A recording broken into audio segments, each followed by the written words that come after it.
우리네 인생이 한 방향으로만 계속 갈 수만 있으면 얼마나 좋겠습니까?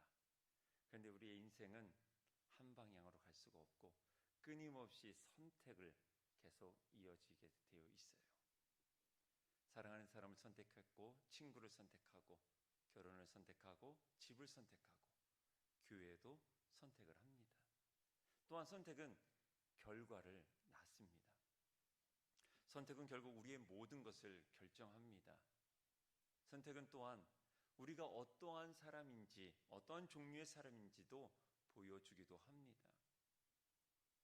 더 나아가 우리의 선택은 우리의 가치를 나타내기도 하고 우리의 관심과 목표를 보여주기도 합니다. 그리고 그 선택이 좋든 나쁘든 그 결과는 반드시 우리의 삶 가운데 온다는 것이에요. 고로 선택은 자유이지만 그 결과는 자유가 아닙니다. 그렇기 때문에 우리는 신중하고 또 신중하되, 특히 우리 성도라면 기독교적인 세계관을 가지고, 즉 성서적 가치관을 가지고 매 순간 삶을 선택해야 한다는 것이에요. 무언가를 선택하기 이전에 우리는 항상 십자가 앞에 서야 되고, 감정으로 우리가 결과를 이끌어가는 것이 아니라 말씀에 근거해서 십자가 앞에서 무릎 꿇을 때 우리의 선택은 결국 이 땅의 것이 아닌 하나님의 나라의 것을 소망하게 되어진다는 것입니다. 오늘 본문을 보면 아브라함과 조카 롯 사이에도 바로 이러한 선택의 기로에 서 있게 되었습니다. 오늘 본문을 통해서 보니까 아브라함의 가축과 재산이 많아졌고 그 조카 롯도 가축이 많아짐으로 인해서 문제가 발생이 되어져요. 여기 성경을 보니까 서로 다퉜다라고 표현하고 있어요. 그래서 원어를 찾아보니까 어떠한 다툼인가에 대해서 구체적으로 이 원어에는 기록되어 있더라고요. 말로 싸우는 것도 있지만 주먹 다짐을 한 싸움이에요. 분쟁이 크게 났다는 것이에요. 이런 싸움과 분쟁 앞에서 이제 아브라함이 선택의 기로에 서 있게 됩니다. 놀라운 것은 결과적으로 보면 아브라함은 위대한 선택을 해요. 이 선택을 통해서 아브라함은 더 큰 축복을 받고요. 아브라함의 선택은 하나님의 도우시는 그 은혜로 말미암아 더 크게 영향을 받습니다. 그런데 우리가 다 아는 것처럼 아브라함이 처음부터 잘 선택했던 사람은 아니에요. 처음부터 위대한 사람이 아니었고 정말 믿음의 사람도 처음부터는 아니었죠. 아브라함도 수없이 넘어졌던 사람이에요. 선택을 잘못해서 가나안 땅에서 애굽으로 가게 됐고 그곳에서 정말 자기의 인생 가운데 가장 치욕적인 그러한 일들도 아브라함이 경험을 했거든요. 그러나 결론적으로는 아브라함은 위대한 선택을 해요. 이 선택을 할 수 있었던 것이 한 가지예요. 저는 오늘 예배자로 나온 사랑하는 성도들 가운데 이것이 새겨지고 세워져 갖고 좀 더 구체적으로 나타나기를 소망합니다. 바로 무엇이냐? 경험의 영성이에요. 경험의 영성이 우리에게 너무나 필요합니다. 하나님을 아는 거요? 어떻게 알아요? 내가 만나야 돼요. 만남의 자리로 나아가야지만 하나님을 만날 수 있는 거잖아요. 그게 바로 경험이에요. 목사는요, 제가 공부한 만큼, 제가 묵상한 만큼, 하나님을 만난 만큼, 그만큼밖에 전달할 수가 없어요. 여러분들도 마찬가지죠. 무언가의 지식도 내가 아는 만큼만 갖는 거예요. 만약에 그것을 오버를 한다면 그건 사기가 됩니다. 아브라함은요, 끊임없이 부딪혔어요. 부딪히고 넘어지고 아파하면서 배운 것이 있었어요. 그게 바로 포함돼서 경험의 영성이라고 하는 거예요. 사랑하는 여러분, 어떤 분이 그래요. 정말 기도하면 응답이 있나요? 여러분들은 어떻게 생각하십니까? 기도하면 응답이 있습니까? 경험의 영성에 근거한다면 그 기도의 자리로 여러분들 나오셔야 돼요. 예수 믿으면 복 받는다? 복의 자리로 나와야 돼요. 공부 그냥 잘하는 거 아니지. 공부하는 자리에 있어야 돼요. 기도만 해서가 아니라 마찬가지예요. 경험의 영성은 바로 그런 것이에요. 여기서 이제 차이가 나기 시작합니다. 아브라함과 조카 롯. 이 조카 롯은 아브라함을 아버지처럼, 멘토처럼 따라서 하란으로부터 아주 먼 이란이라는 그 자리에서부터 시작해서 팔레스틴 지역까지 옵니다. 바로 여기서 차이가 나기 시작합니다. 아브라함은 이 수많은 시간을 거쳐오면서 하나님의 부르심을 받고 따라 움직였던 사람이고요. 조카 롯은 사람인 아브라함을 따라갔던 것이에요. 여기서 차이가 납니다. 부르심 있는 사람, 비전 있는 사람의 선택과 사람만 뒤쫓아가는 사람의 선택은 분명히 다르고 차이가 난다는 것이에요. 여러분들은 지금 누구를 바라보고 따라가고 계십니까? 교회 안에도 이 롯과 같은 성도들이 있어요. 다른 사람을 따라가는 거예요. 아내 따라오고요, 부모님 따라오고, 그냥 내가 좋아하는 집사님, 장로님 따라서 교회 생활하는 분들이 있어요. 하나님을 직접 만나지 못하고 사람만 따라가는 거예요. 사람만 따라가니까 어떻게 돼요?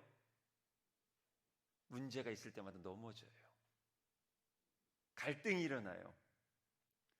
여러분들이 좋아하는 사람 얼마나 오래 갈까요?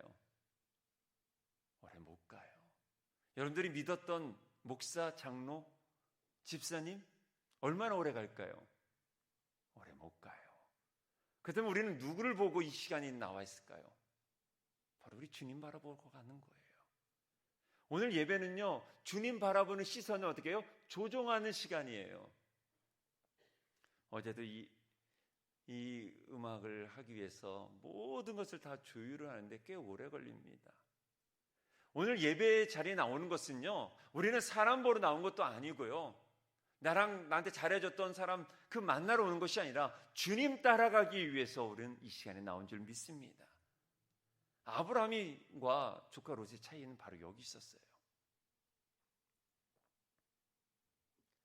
사람을 보면요, 실망스러울밖에 없어요.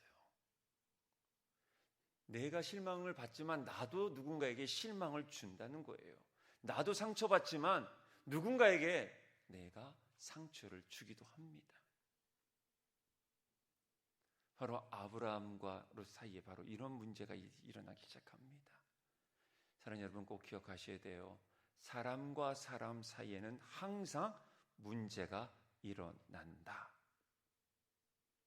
이거는 주님 오실 그날까지 제가 예언하건대 항상 있을 것입니다. 아무리 사랑한 사람이라 할지라도 그 사이에는 항상 문제가 있어요. 그렇다면 그 문제 속에서 우리는 무엇을 선택하냐라는 거예요. 사랑하는 성도 여러분, 선택에 있어서 절대로 필요한 것이 있어요. 그게 바로 지혜입니다. 지혜. 열심히 사는 것보다 더 중요한 것이 우리 성도는 지혜롭게 살아가야 하는 것이에요. 지혜는 곧 분별력입니다. 분별력이 있어야 선택을 잘할 수 있기 때문에 그렇습니다. 지혜를 얻는 길이 몇 가지가 있는데 그 중에 하나가 지혜로운 자와 동행하면 지혜를 배울 수 있다는 것이에요. 잠언 13장 20절에 보면 이렇게 표현되어 있어요. 지혜로운 자와 동행하면 지혜를 얻고 미련한 자와 사귀면 해를 받으리라 그랬어요. 여러분들은 지금 어떠한 사람들과 동행하고 계십니까? 나랑 마음 맞는 사람이 정말 지혜로운 사람인지 아니면 미련한 사람인지를 우리는 분별할 수 있어야 돼요. 나한테 잘 맞춰준다고 해서 그 사람이 지혜로운 사람은 아닐 수가 있어요. 때론 나에게 권면하고 충고하는 사람이 불편하지만 그 사람이 지혜로운 자가 될 수도 있다는 거예요. 그러기 위해서는 우리는 어떻게 해요? 영적으로 깨어 분별력을 가지고 있어야 한다는 것이에요. 만남의 초기에는 그 영향력을 잘 알지 못합니다. 그러나 세월이 조금만 깊어져 가면 그 영향력을 절실히 경험을 합니다. 그렇습니다. 지혜로운 사람은요, 지혜로운 자를 통해서도 배웁니다. 더 나아가서는 어리석은 사람을, 그 사람들이 가지고 있는 실수를 통해서도 우리는 배우고 있다는 거예요. 지혜로운 사람은요, 어린아이들한테도, 우리 청년들한테도, 우리 학생부 자녀들한테도요, 지혜를 배울 수 있어요. 왜요? 지혜로운 사람을 잘 보면 특징이 하나 있는데 그게 바로 겸손한 사람이더라고요. 지혜로운 사람을 잘 보면요, 매우 겸손해요. 그러므로 동행할 사람을 잘 선택한다는 것은 매우 중요합니다. 위대한 선택은 하루아침에 이루어지는 것은 결코 아닙니다. 많은 잘못된 선택을 통해서 또 많은 실수의 과정을 통해서 우리는 지혜를 배워가는데, 근데 문제는 뭐냐면 이런 과정을 통해서도 지혜를 못 배운다는 거예요. 그러나 저와 여러분들은 넘어짐을 통해서, 상처를 통해서도 지혜를 배워 하나님께서 원하신 것이 무엇인지를 분별할 수 있는 슬기로운 자들이 되기를 간절히 소망합니다. 자, 그렇다면 아브라함으로부터 배울 수 있는 선택의 지혜란 무엇일까요? 더불어 조카 롯의 실수를 통해서 배울 수 있는 선택의 지혜는 무엇일까요? 첫 번째로, 분쟁보다 화평을 선택하자는 거예요. 아브라함과 조카 롯이 직접 싸운 것은 아니죠. 목자들끼리 다투었는데 이 싸움이 결론은 어디까지 번져요? 주인의 마음까지 번지게 되어 있어요. 여러분들 자녀들이 싸워봐요. 옆에 자녀와 함께 싸울 때 이 부모들끼리도 감정적으로 어려운 거 우린 잘 알고 있어요. 직접적으로 싸우진 않았지만 아브라함의 감정과 조카 롯의 감정도 불편했을 것입니다. 그래서 아브라함은 이렇게 제안을 합니다. 우리 서로 다투지 말자. 8절의 말씀 보면 그렇게 표현되어 있습니다. 서로 다투게 하지 말자라고 제안을 합니다. 여기서 우리가 이 아브라함을 통해서 배워야 될 아주 중요한 시선 하나가 있습니다. 이 시선이 성숙한 사람이냐 아니냐를 규정지을 수 있는 거거든요. 이 시선이 13장 7절 하반부에 나와 있습니다. 자, 우리 한번 보도록 하겠습니다. 그러므로 아브라함의 가축의 목자와 룻의 가축의 목자가 서로 다퉜다 나와 있어요. 그리고 또라는 단어가 나옵니다. 이 또라는 것은 분명한 것은 의도적으로 뭔가를 말해주고자 강조하고 있는 부분이거든요. 또 가나안 사람과 브리스 사람도 그 땅에 거주하고 있다라고 기록하고 있어요. 의도적으로 이거를 기록하고 있는 거예요. 자 보세요. 아브라함의 가축이 많았습니다. 부자였어요. 아브라함이요. 갈대아로부터 올 때는 별로 없었지만 하나님께서 동행하는 그 삶에 하나님이 정말로 큰 축복을 주셨어요. 덩달아 조카 롯도 부자가 됐어요. 자, 여기서 부자가 되었다는 것은 분명한 것은 그 당시는요 부족 국가입니다. 지금처럼 메가폴리스적인 그런 개념이 아닌 부족이에요. 아브라함이 이주했던 사람이기 때문에 그 팔레스틴 지역에 아브라함의 소식들이 팽창했을 겁니다. 지금도 이 신성동은 조그만 부락이기 때문에 누가 이사 온지를 금방 알아요. 그 당시는 더 했을 겁니다. 성경은 가축이 많았다고 했습니다. 가축이 이동을 하려면요 꽤 많은 시간이 걸리게 되는 거예요. 자, 근데 그 가축이 지금 어디에 와 있냐면 가나안 사람과 브리스 사람들도 공동체를 형성하고 있는 그 지점에 와 있는 거예요. 그런 가운데 다퉜다고 그랬어요. 아까 그 다퉜다가 뭐라고 그랬어요? 주먹다짐이에요. 사람은 불구경과 싸움 구경을 해야 된다고 어른들이 그런 얘기를 했잖아요. 여러분들 싸움 구경 우리 다 해봤잖아요. 지금 이 두 그룹이 얼마나 큰 그룹인데 지금 싸운 거예요. 그러면 누가 알을까요? 가나안 사람과 브릿 사람이 안다는 거예요. 이 시선을 아브라함은 가지고 있었던 거예요. 그러고서 뭐라고 말합니까? 우리 싸우지 말자라고 이야기를 합니다. 그 현장을 지켜보고 있는 수많은 사람들이 있잖아요. 여러분들, 이게 되게 중요해요. 교회 안에서도 우리는 다툼이 있을 수 있어요. 그러나 믿음이 연약한 자를 생각하고서 입술에 우리는 멍에를 매야 돼요. 우리가 세상에서 싸울 수도 있습니다. 그때 우리는 삼가 주의해야 돼요. 왜요? 믿지 않는 사람들이 있다는 거예요. 교회에서 어른들이, 직분자들이 목소리를 키우면요, 우리 청년들이 그것을 듣습니다. 믿음이 연약한 지체들이 들어요. 그러면 어떻게 할까요? 정말 그 안에 샬롬이 있을까요? 에휴, 교회 다 똑같지. 성숙한 사람은 내 안에 올라오는 그 감정을 평균치의 감정으로 유지시키는 것이 성숙한 사람이고 지혜로운 사람이에요. 참 어려워요, 저도. 여러분들이 이것을 우리가 계속 훈련을 해야 합니다. 이것이 훈련되어질 때 우리가 가는 곳곳마다 샬롬을 줄 수가 있어요. 아브라함의 목자들과 롯의 목자들이 싸우니 사람들은 뭐라고 생각할까요? 아이고, 하나님 믿는 사람들이라고 하는 거죠. 목자들이 하나님을 믿든 안 믿든 상관없습니다. 뭐라고 그래요?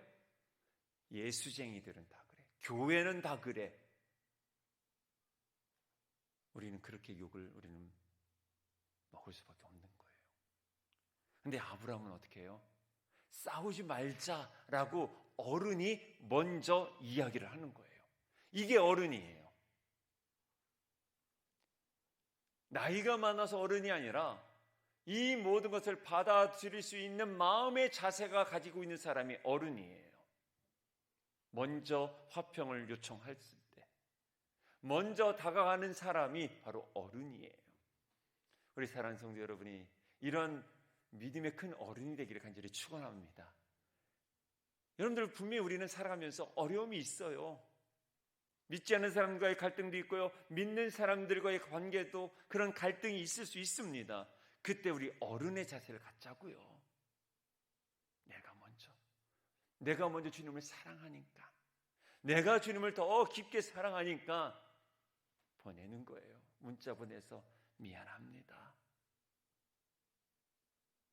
제가 사과하겠습니다, 마음 상하게 한 거 있으면 마음 풀어주셨으면 좋겠습니다, 이렇게 말을 할 수 있는 것이 바로 어른이에요. 아브라함은요 바로 그런 거예요. 지금 사랑하는 여러분, 예수님께서 이 땅에 오셔서 천국 복음을 시작을 할 때 산 위에 올라가서 설교를 하셔요. 그거를 산상수훈, 산상보훈이라고 하죠. 마태복음 5장 첫 번째 3절부터가 바로 산상수훈의 시작점이에요. 예수님의 오리지널 메시지예요. 근데 거기 보면 5장 9절에 이런 표현이 있습니다. 화평케 하는 자가 복이 있다, 그런 얘기를 해요. 샬롬을 주는 자가, 평안을 주는 사람이 복이 있대요. 근데 그 복이 무슨 결과를 낳았냐면 하나님의 아들이라, 하나님의 자녀라 일컬음을 받을 것이요 라고 했어요. 다시 말하면요, 화평케 하는 자가, 샬롬을 주는 자가 하나님의 자녀예요. 여러분들이 하나님의 자녀라는 것을 증명하기 위해서는 무엇이 있어야 돼요? 샬롬을 주는 사람이 돼야 한다는 거예요. 트러블 메이커, 믿음이 아무리 좋다고 하고 교회를 봉사를 많이 한다 할지라도 트러블 메이커, 절대로 하나님의 자녀가 될 수 없어요. 왜 트러블을 만들까요? 간단합니다. 자아가 살아나서 그래요. 내 의가 내 계획대로 안 됐을 때. 그런데 왜 화납니까? 내 뜻대로 안 되니까 화가 나는 거 아니겠습니까? 이것을 다스리려고 성령께서 이 땅에 오셨던 것이고 우리에게 어떻게 해요? 샬롬을 주시고자 계속 우리에게 말씀하는 거 아닙니까? 두려워 말라, 염려하지 마라. 지금 걱정하는 거 내가 너와 함께 하니까 평안하라. 근데 그게 안 되니까, 그 음성이 안 들리니까 어떻게 해요? 화가 나는 거예요. 내 소리가 계속 들리는 거예요. 사랑하는 여러분, 믿지 않는 사람들이 예수 믿는 사람을 통해서 감동을 받을 때가 있어요. 여러분들이 직장에서, 여러분들 통해서 직장 사람들이, 주변 사람들이 감동을 받을 때가 언제냐면 여러분들이 기도 많이 해서 그분들이 감동받는 거 아니에요. 여러분들이 헌금 많이 했다고요? 아니, 세상 사람은 그거 몰라요. 전도를 많이 했다고요? 믿지 않는 여러분들의 가족들이 여러분들에게 언제 감동을 받고 또 행복함을 느낄까요? 단순합니다. 예수 얘기 안 해도요, 감동을 받고요, 행복해질 때가 언제냐면요, 용서할 수 없는 그 상황을 용서해 주고요, 사랑할 수 없는 그 사람을 사랑해 줄 때, 화해할 수 없는 그러한 감정적으로 너무나 힘들었는데도 불구하고 손을 내밀어서 샬롬, 당신의 삶 가운데 어둠이 물러가고 샬롬이 있기를 원합니다 라고 하면서 고개를 숙일 때 바로 그 안에 바로 행복이 있고 감동이 일어나는 것이에요. 잠언 17장 1절에 아주 재밌는 표현이 있어요. 우리 한번 이 성경을 좀 찾아보도록 하겠습니다. 구약 성경 잠언 17장 1절이에요.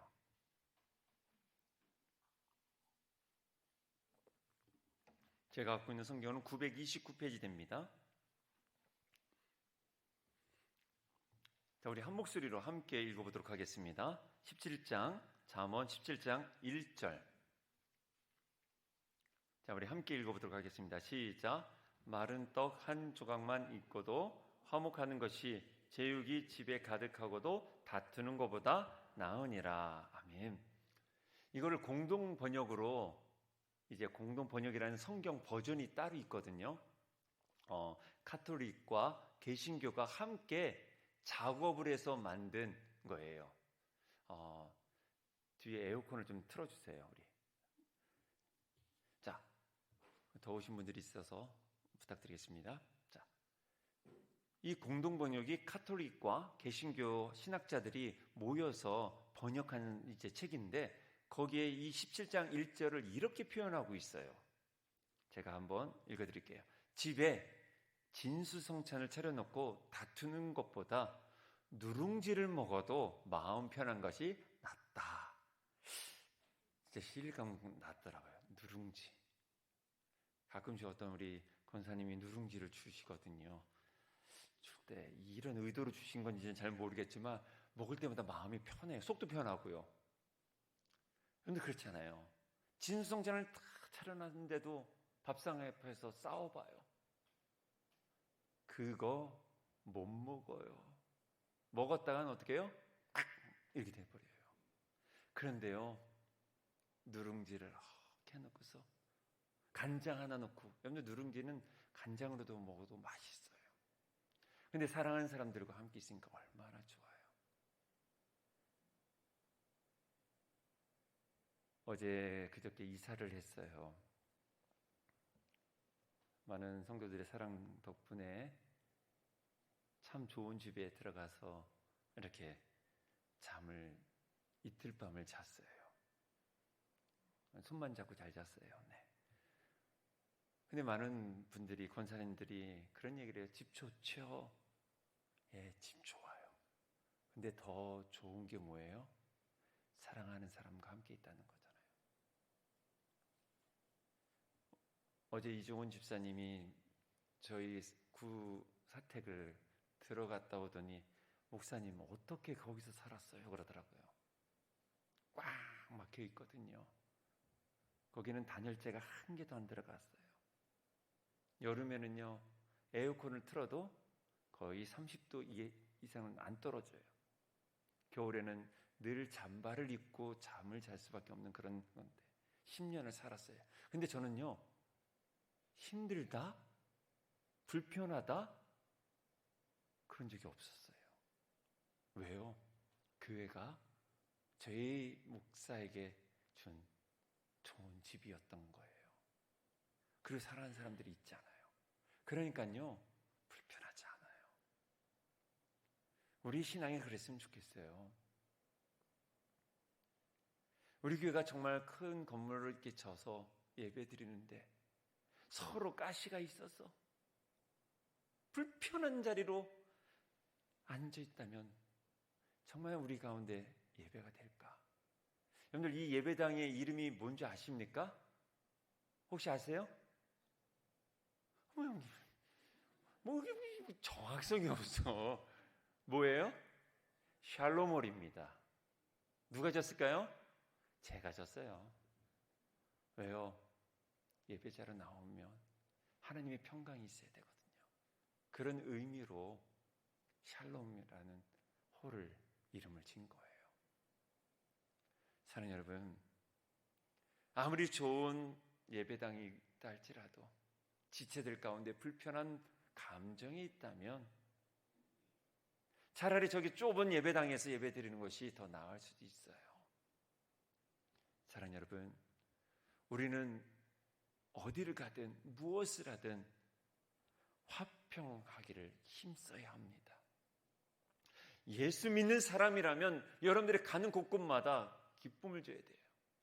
마태복음 보면 예수님께서 이런 말씀하셨어요. 너희들은 세상의 소금이다 그랬어요.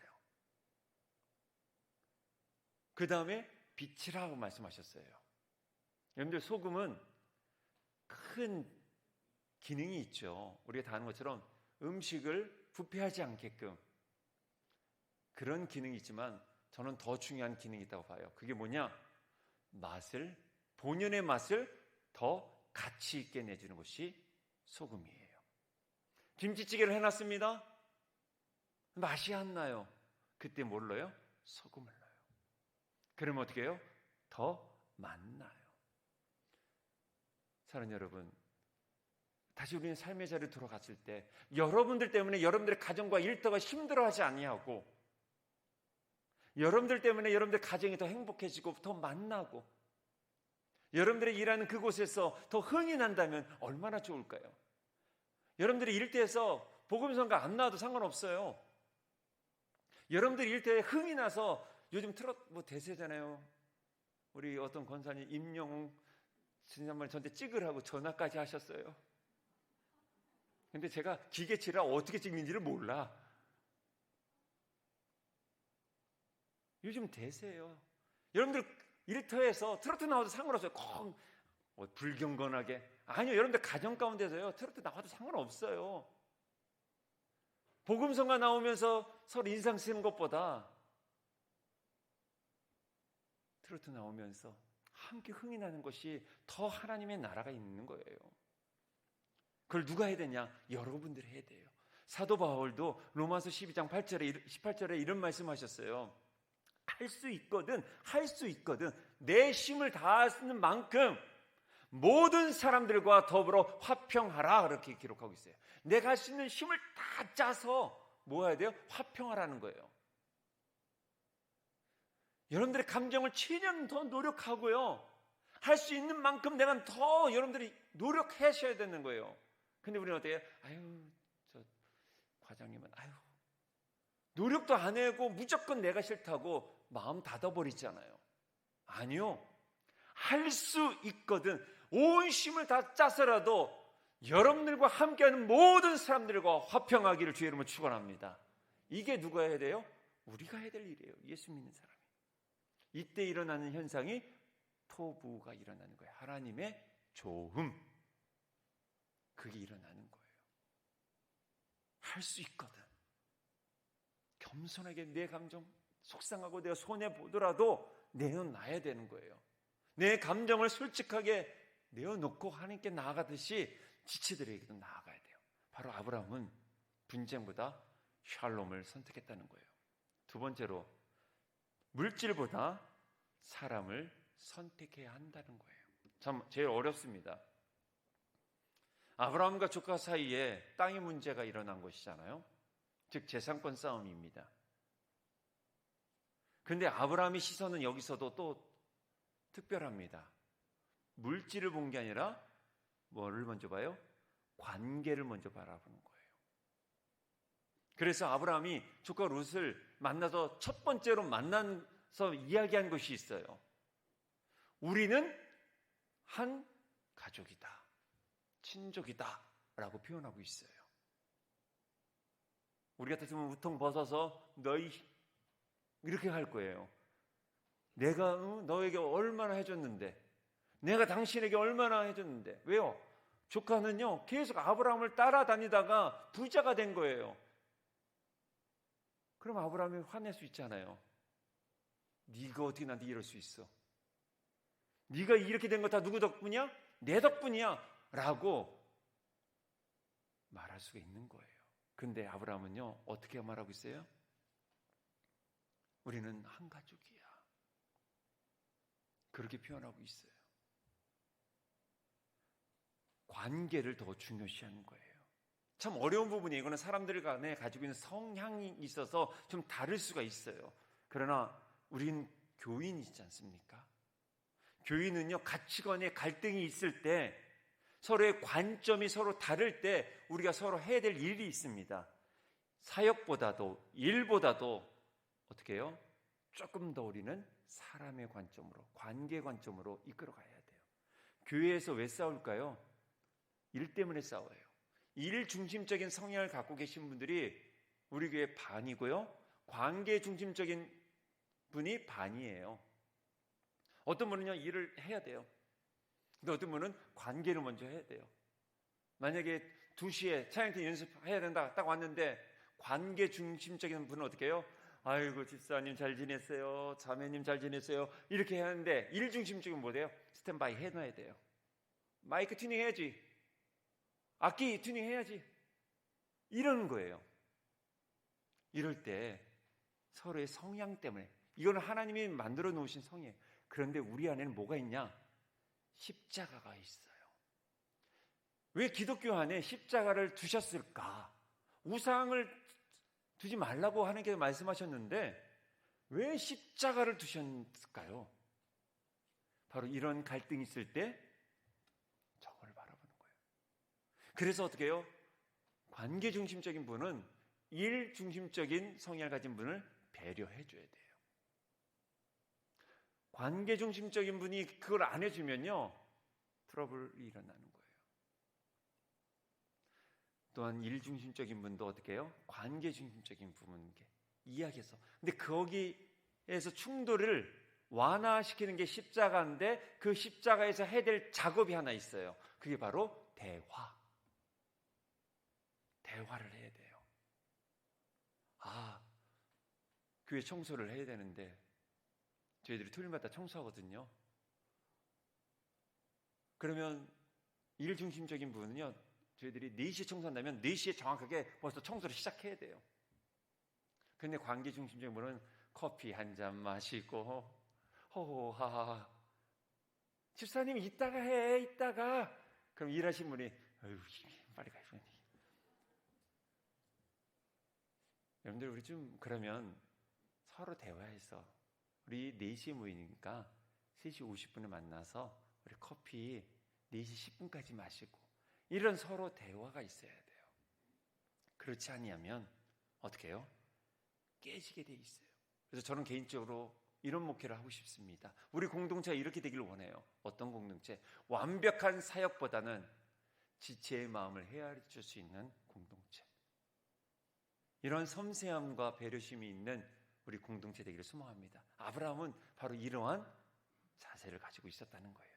세 번째로, 순간의 유익보다 하나님의 약속을 선택하자라는 거예요. 아브라함이 조카에게 이런 얘기를 합니다. 네가 좌하면 나는 우할게. 네가 우하면 나는 좌할게. 이런 이야기를 합니다. 즉 자신의 기득권을, 자신의 우선권을 내려놔요. 왜 그럴 수 있을까요? 바로 하나님의 약속 때문에 그래요. 아브라함은요, 지금 있는 물질을 바라보고서 걸어왔던 사람이 아니에요. 부르심을 받고 온 사람이잖아요. 비전이 있는 사람이에요. 비전이 있는 사람은요, 당장 앞의 것을 가지고서 속상해하지 않아요. 그래서 어떻게 해요? 멀리 보는 거죠. 아브라함은요, 지금 현실적으로 어려워도 하나님이 주실 약속, 아직 이루어지지 않는, 난 옛 아직 이루어지지 않는 그 축복을 더 소유하기 위해서 기꺼이 조카 롯에게 줍니다. 여기서 아브라함과 롯의 차이점이 나와요. 아브라함은 비전을 가진, 영의 눈을 가진 사람이었어요. 그러나 조카 롯은 육의 눈으로서만 끝났던 사람이에요. 무슨 말이냐? 아브라함은요, 어디를 가든지, 오늘 성경에도 기록되어 있어요. 베델과 아이 사이에 머물렀는데 거기가 어떠한 곳이래요?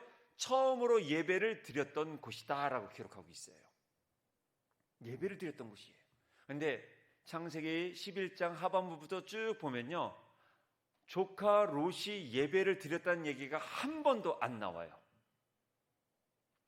아브라함을 따라서 함께 이동을 했는데도 성경은 조카 롯이 예배를 드렸다, 그런 기록을 하지를 않아요. 왜요?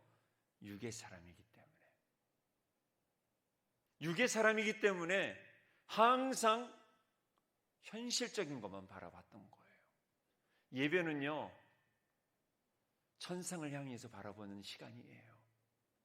지금 내 감정이 힘들고 내 사업이 어렵고 내 가정이 어려워도 저 넘어서 하나님께서 하늘의 문을 여서 주실 그 복을 바라보는 시간이 거룩한 예배의 자리예요. 아브라함은 그건 알고 있었던 거예요.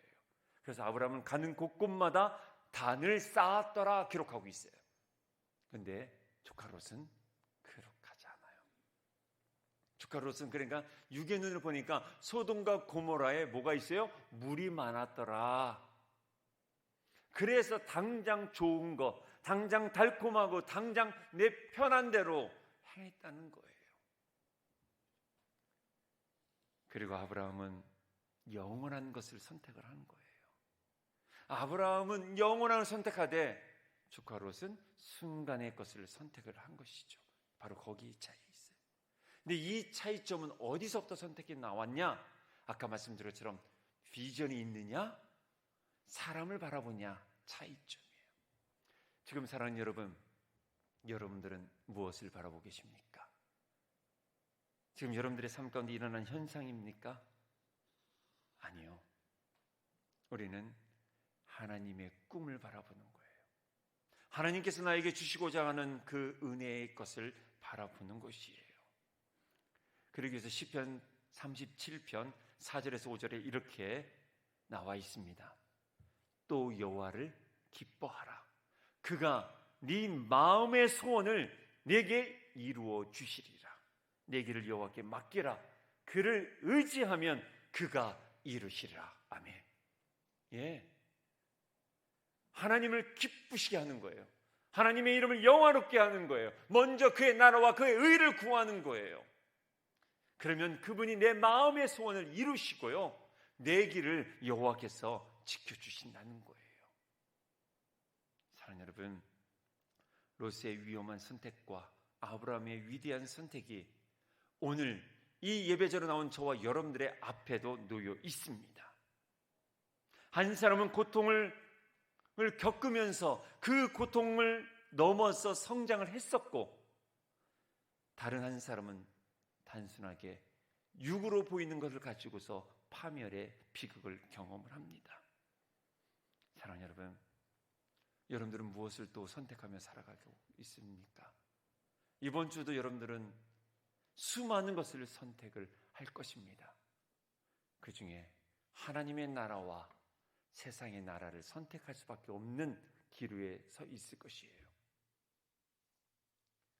우리 모두가 세상의 나라를 선택하는 것이 아니라 하나님의 나라, 하나님의 윤리, 하나님의 도덕, 이것을 선택하여 하나님께서 주시는 은혜의 강가로 끊임없이 나아갈 수 있는 믿음의 성도들 되기를 주임으로 축원합니다. 하나님의 평강이 오늘 예배자로 나온 모든 성도들 가운데 임하기를 간절히 축원합니다. 기도하겠습니다.